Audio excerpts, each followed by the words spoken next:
I am generally reticent to discuss the book that a film is adapted from in a piece because I shouldn't necessarily care for how a film measures up against the book it was based on. By that I mean a book and a film must stand on their own within their respective art forms. A film not rigidly adhering to a novel structure does not inherently make a film worse. In some cases it makes the film better, even if it has to adjust the story for the medium. I've, after all, said similar things in my Azkaban and Scott Pilgrim pieces. I spew all of this grandiloquent diatribe to say plainly, what the f*** am I supposed to do now?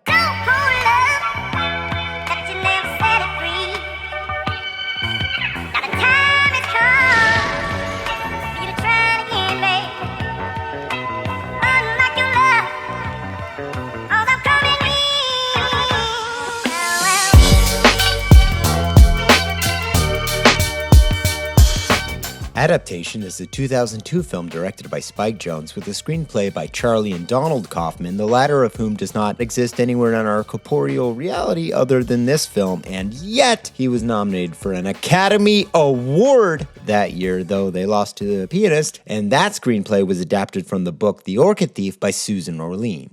Like, were they going to give Charlie 2 Oscars if he won? Because, like, I'm pretty sure the front of my screenplays are going to look like this from now on. Just saying. It stars Nicolas Cage in dual roles as both Charlie and Donald Kaufman, Meryl Streep as real-life author Susan Orlean, Chris Cooper as Anomaly Challenge, John LaRoche, Brian Cox as legendary creative writing instructor Robert McKee, who McKee himself requested play him in the role, and Tilda Swinton as Valerie Thomas, who hires Kaufman to write the screenplay, and I honestly don't know if she's real or not. I looked around, but like, there's like a lot of Valerie Thomases in the world. To say the film defies existing tradition or form within the medium is like saying LeBron James is a credit to his second-grade boys basketball team at Roger Sterling Elementary School in Buzzard Roost, Ohio, real city. The book is a beautiful meditation on longing, obsession, and passion, and the subtleties that exist between those words. The most fascinating thing about the film is seeing directly inside the panic attack that Charlie Kaufman is having as he's trying to adapt the novel into a film. The book offers no answers to complex situations and problems. We are simply given a glimpse into the microcosmic life of a quirky-ass dude who steals flowers from the Fakahatchee State Preserve in Florida. So while the film starts out with a firm adherence to the source material and Charlie's life as he's adapting it, as further plot beats emerge, needing to exist for the film to have a structure, Charlie invents an entirely new story that goes further and further off the rails, ultimately culminating in a climax straight out of a Tony Scott film, exemplified in the following themes: longing, obsession, passion. He created a movie that makes you feel the things the book makes you feel by crafting a story about crafting the story from a book with no story. And I don't mean no story in the way you may have taken that. I mean this is no story for a film. A New Yorker writer's novel about what might appear on the outside to be an obsession, but the more the author is exposed to it, it suddenly transforms into a passion, because what is the difference between obsession and passion? And the answer is perspective. And drugs! You see what I mean? How do you even pick a starting point? Start right before life begins on the planet. All is lifeless. And then, life begins. No, not that. And it's like a battle between motors and horses. Like technology versus horse. Yes, more that. Actually, I know exactly where to start, because trying to find the perspective to tackle this episode from, I went through a similar writer's block trying to wrangle a movie this expansive into a piece for my show. It's just an internet video celebrating a film that a lot of people want you to offer them new perspectives on. They love you for that. But do they though? Like, who the f*** am I to try and disentangle the intricate structure and thematic tension of a film from one of the greatest screenwriters that has ever lived? If Charlie Kaufman watched your show, he would think you're a pedantic lunatic that manipulates the audience with manufactured sentimentality. But it isn't manufactured. It's amazing that so many people relate to my perspective on film. That has meaning, doesn't it? God, I want to pop there. The most surface-level aspect of the film to get into is the performances, because they are, across the board, absurdly good. Here's a sentence you won't be hearing again in your lifetime. Nicolas Cage puts on a performance so nuanced and clever that you kind of don't notice how absurdly good that it is. All of the scenes with Charlie and Donald show us how two different individuals react with an entirely different palette of emotions. They don't stand the same, they don't talk the same, and they are two distinctly real and different people. Just watch their reactions as they talk to each other, each word wounding Charlie as they happen. These scenes are never cheated, and they generally exist in long medium shots so we can focus on his performances. And he was nominated that year at the Academy Awards, but ultimately lost to Adrian Brody for The Pianist. If you guys are expecting that there's going to be some big pianist joke, you are going to be very sad. Chris Cooper, who did win an Academy Award for Best Supporting Actor for this film, gives the character of John LaRoche a magnetic pathos that helps us relate to Susan, who in the film ends up in a murderous relationship with him. And we relate to her falling down that rabbit hole in a tangled web of intrigue. And of course, Meryl Streep playing Susan as a woman who is struggling to find meaning in her life only to stumble upon a man who offers her exactly that. She is understated in her performance, showing us the slow mental collapse of a woman chasing something even if she doesn't really know what it is that she's chasing. You're stalling. I don't know what to say. We'll talk about what's in the movie. That always leads you to the discovery of things to talk about. Yeah, okay, I want to write that I'm baffled Charlie Kaufman would write a film where Charlie Kaufman in every single scene where he meets a woman immediately cuts to a scene of him masturbating while thinking about that woman. It happens like 3 times in a row. I wonder if women were scared to introduce themselves to him after this movie came out. Which brings us to Spike Jonze, who I'm delighted to finally be talking about on this show. His other films being John Malkovich, also written by Kaufman in a similarly deconstructive way, Where the Wild Things Are, which I would be delighted to talk about on the show eventually, and Her. All visually engaging films that attempt to tell new stories in new ways. The conflict between Charlie and Donald exemplifies a litany of screenwriting tropes: dreams, voiceover montages, sex scenes, forced action sequences, and car crash scares, aka all of the things that Donald uses in his screenplay that Charlie is constantly shitting all over him for using. But Charlie is using all of them. Hell, he's using voiceover from moment 1 in his screenplay. And this film takes a harsh turn at the exact moment, which is important to understand happens directly at the turn into the third act, that Charlie is so frustrated with how poorly his screenplay is going that he asks his brother to help him, which is the device the film uses to create the third act. Up until this point, all of the plot is derived around Charlie being able to actually turn this into a screenplay. At the moment Donald gets involved, a conspiracy erupts within minutes, and we are off toward our entirely fiction and action-packed finale. As McKee said, I'm way past my deadline. Tell you a secret. The last act makes a film.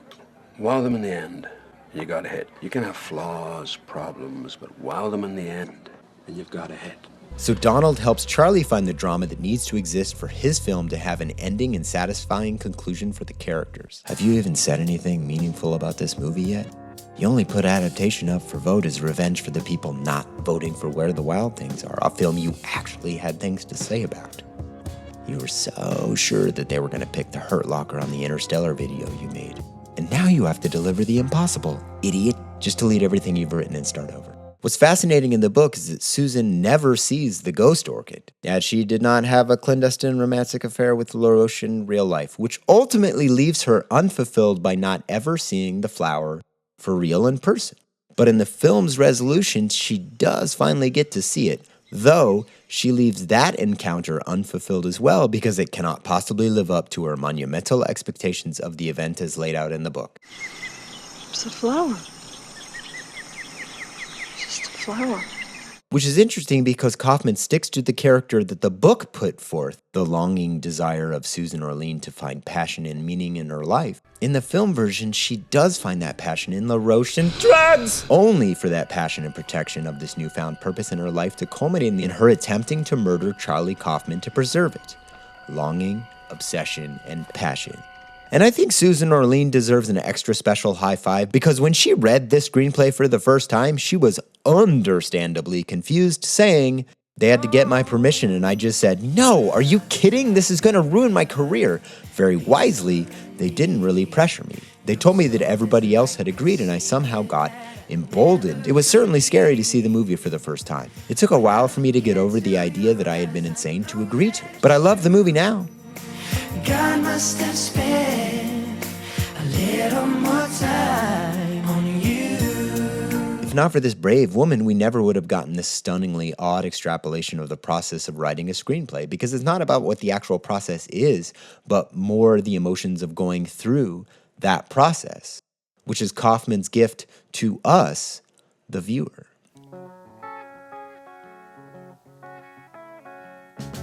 It's hard starting out. The mundaneness of trying to break a story when you're just sitting down to work on it. You are overwhelmed, scatterbrained, writing and deleting themes and snippets of characters. Glimpses of who these characters will ultimately wind up to be. And everyone has an opinion. Everyone around seemingly has all the answers except for the person actually doing the work.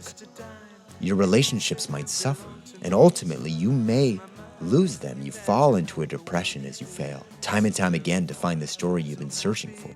You widen the net trying to find the answers in places you swore were beneath you, but once you open your ears and your heart, you find that the people have some useful insight you never would have entertained if you weren't hitting rock bottom. And sometimes when you have no other options, you collaborate with someone you have perceived to be beneath you, only to find out that they see a through line that you never did. Once your mind is open to the possibility, the story begins to take a shape that you never intended. The answer has been staring you in the face the whole time, but your hubris shackled you from finding it until you simply let go and allowed the story to emerge from within. And once you cross that hump, you get excited. Things begin to move faster as the chess pieces fall into place for the final showdown. The dramatic tension has led to an inevitable conclusion. Kill your darlings. A phrase often parroted by writers to inform us of the simplicity inherent to good storytelling. For your main character to have a meaningful transformation, you have to lose something. Because at the end of the day, it's about the audience you are attempting to serve, not you. It's never about you, except when it is.